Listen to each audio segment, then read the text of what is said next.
இது வந்து தடுப்பூசி போடுறதுக்காக கிளம்பிட்டு இருந்தது. எல்லாமே கரெக்ட்டா இருக்குதா அப்படின்னு சொல்லி செக் பண்ணிக்கிட்டேன். தடுப்பூசி அட்டை, நோட்டு எல்லாமே. இது கடைசியா லெமன் ஜூஸ் போட்டு எடுத்துக்கிட்டேன். நானுமே அங்க போயிட்டு லேட் ஆகும்னு தான் நெனச்சேன். ஆனா உண்மையாலுமே டக்குன்னு முடிஞ்சிருச்சு. போன சீக்கிரம் தெரியாத வந்துட்டோம். நேத்திக்கு போட்ட தடுப்பூசி எல்லாருக்குமே எப்படின்னு எனக்கு தெரியல. ஆனா எனக்கு வந்து லைட்டா ஃபீவர் அந்த மாரி இருந்துச்சு நைட்டு ஃபுல்லா. வலி இருந்தாலும் இல்லனாலுமே ஒரு டேப்லெட் குடுத்துருந்தாங்க. அத சாப்பிட்டுக்கோ அப்படின்னு சொல்லிட்டு அந்த டேப்லெட்டுமே சாப்பிட்டுக்கிட்டேன். ஆனா இருந்துமே கேட்கல நைட்டுக்கு.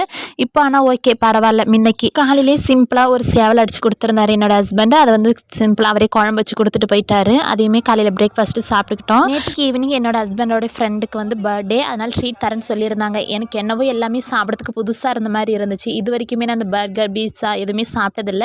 லைஃப்பில் ஃபர்ஸ்ட் டைம் சாப்பிட்ற மாரி இருந்துச்சு.